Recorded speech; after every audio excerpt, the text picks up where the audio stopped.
Hello there! Welcome back to A Painting of Two Halves. For our final episode, I'm Kelly and I'm thrilled to have you join me as we explore art history in the aftermath of the Holocaust. If you have not listened to my previous episode, I highly recommend giving it a try. We established the purpose of my mini series, which is to provoke a discussion about what we can learn from art about our past. As a disclaimer, what I am about to say is solely my interpretation and not the only story that can be told. Therefore, I encourage everyone to trust their initial impressions and explore the ideas that resonate with them the most. Do not be afraid to disagree. Anyway, without further ado, let's get on with the episode. To conclude our series, we will explore the artwork created by second generation artists Julie Held and Barbara Loftus. Discussing second generation artwork is valuable when looking at the aftermath of the Holocaust. It shows it has a ripple effect, impacting the relatives of Holocaust survivors as they see their loved ones continue to heal the scars brought by their past. Due to this, they inherit alternative wisdom about life growing up. It is startling to think we're the last era to listen to survivor testimony firsthand. In years to come, we will have to consider other methods to keep their experiences alive in memory, allowing us to remember the contemporary relevance of the Holocaust as it sheds light on how humans can do both good and evil. So, what does it mean to be a member of the second generation?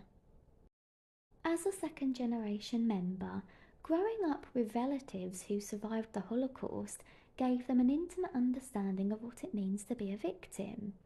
The second generation indirectly experiences the complexities of their relatives' trauma as if it were their own. What they notice encourages them to learn more about their heritage, helping them find peace with unanswered questions about their family's experiences. While studying at Yad Vashem, I listened to Israeli cartoonist and illustrator Mr. Michel Kishka. What he spoke about links perfectly with what we discussed a moment ago. He mentioned that it is common for survivors to avoid sharing their history with their children. However, after learning about his father's history during the Holocaust, he felt inspired to create art. He took it as liberating himself for his safety. This remark highlights that liberation in itself can benefit not just the victim. Their children also face mental struggles as they attempt to piece together their family's history. With this in mind, I have selected artworks to demonstrate how creativity can help individuals gain a fresh understanding of their family's heritage, aiding them in navigating their post-war identity. So let's meet our artists. Our first is Barbara Loftus, a second generation artist with German roots. Unexpectedly, she discovered her connection to the Holocaust while having coffee with her 80-year-old mother. In March 1939, at 23 years old, she migrated to Britain. Eventually, she discovered she was the only Holocaust survivor in her family. Understandably, this motivated Barbara to study her family history through art, which she pursued for 25 years. To make her artwork, she combined spoken testimony with detailed archival research. The painting we will be exploring today depicts a memory from her mother's childhood. In the painting, her mother sees her parents arguing under the table about her father's bankruptcy and how it affected their lifestyle. The mother snatches the golden pocket watch from her father and crushes it under her foot. Our next artist is Julie Held, a London-based artist from a German Jewish family. Her family moved to Britain after fleeing Nazi Germany in the 1930s. Held discovered her love for painting when she drew her first self-portrait on the landing of her family home, while others watched the 1966 World Cup. It was a defining moment for her as she realised that painting was her true passion. Painting is an instinct that helps Held cope with unspoken family memories. She believes that colours can convey emotions more powerfully than words and achieve a dramatic effect like great music. She honed her artistic skills at Camberwell School of Arts from 1977 to 1981, and then continued her studies at the Royal Academy Schools from 1982 to 1985, earning a postgraduate diploma. Right, so let's read their artwork to gain insight into their experiences. As we look at this painting, the young girl's eyes are bright and glisten like polished glass, angling her head in profile. Matching with her two dolls, she mirrors their large white bows and tea dresses. If you look closely, her hair looks almost synthetic, immaculately groomed with blonde hair strands threaded around her face. In turn, it exaggerates the youth brought by her face's natural fullness. By reflecting the style of the dolls, our muse shows a modest conformity to her environment. Her identity assimilates with the objects she plays with.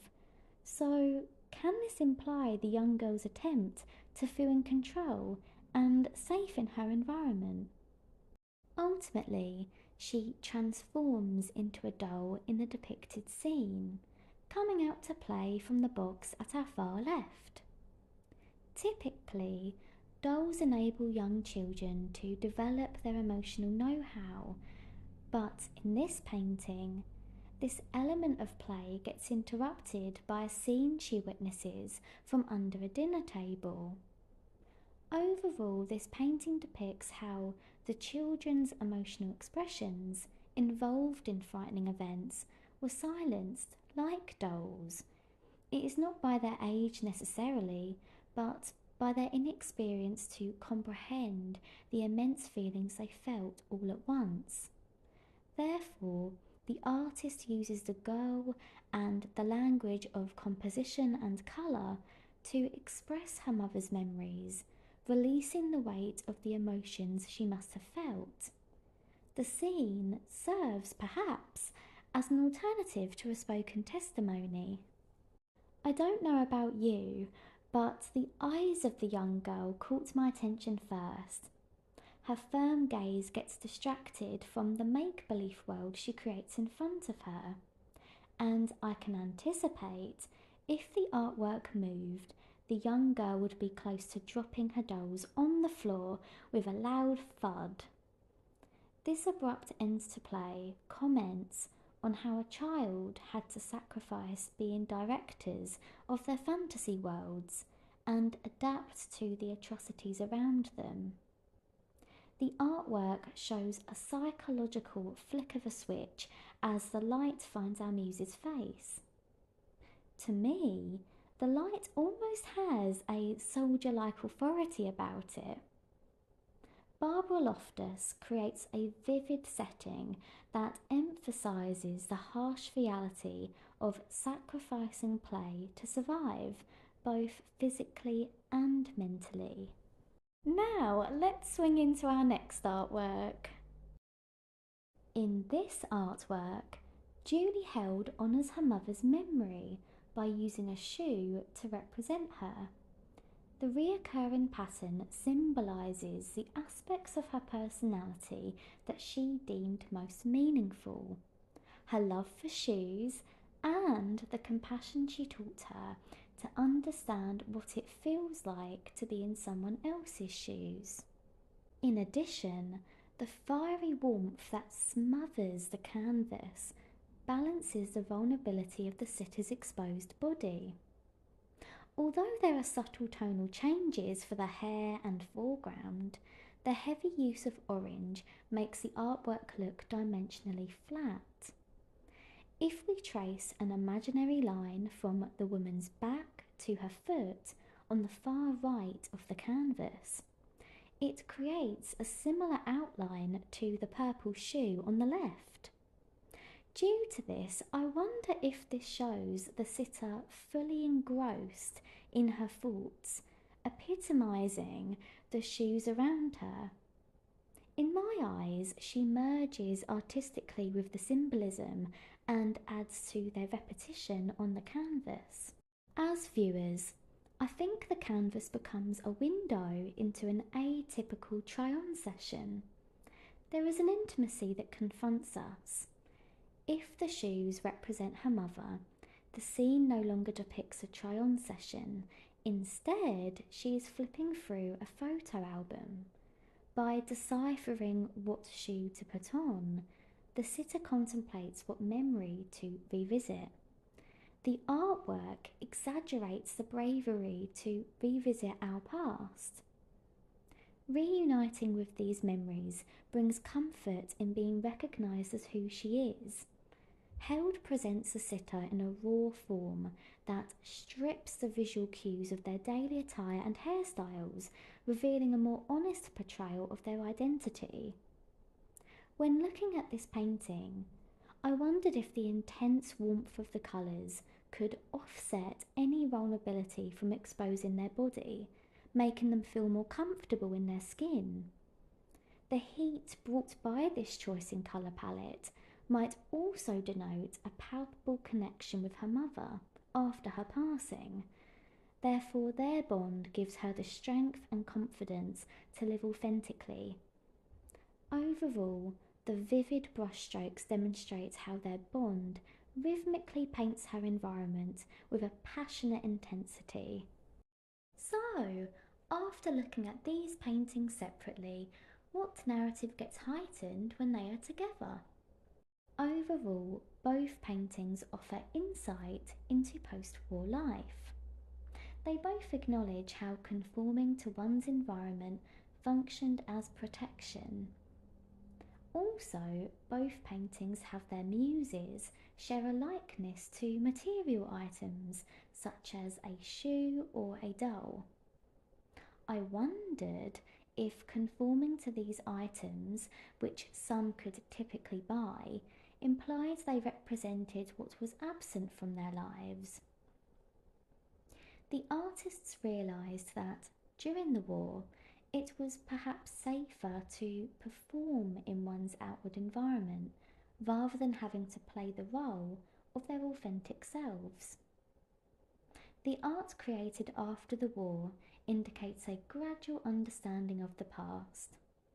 For example, Loftus's work is photorealistic, while Held's style is dimensionally flat. Together, these paintings highlight the differences in how we perceive and remember our past. As the child's environment triggers survival mode, she requires sharpness and defence, metaphorically portrayed through the artist's painting style. Held's painting represents a more contemplative approach, working at a slower pace. In addition, Barbara Loftus suggests a sudden shift from the carefree creativity of childhood. It made me realise that imagination can be used for survival instead of play. I feel this is similar to our previous artwork from Samuel Back, as he used his artwork, Interruptions, to express the loss of his childhood. This painting depicts a subject identifying with a pair of shoes, yearning to reconnect with her mother. Likewise, the artwork we looked at in our previous episode, called Tears by Alicia Melamed Adams, used her painting to also reconnect with the family she lost during the Holocaust. Exploring different artworks in this series has helped me realise how artists use art to express their innermost feelings that are still too raw to be put into words. Instead, they get conveyed through images. These images become a language that delves into the complex and turbulent history of the time. Thank you so much for joining me through this series. I hope you have enjoyed delving into art history with me. Who knew art could reveal so powerfully how we understand life experiences through our own unique lens? I believe it is important to delve deeper into what we engage with, and practicing this with art has taught me how it can offer valuable insights. If you know anyone who might be interested in this series, feel welcome to share. I genuinely appreciate your time with me today. Until my next episode, though, I hope you have a lovely week and I'll see you soon.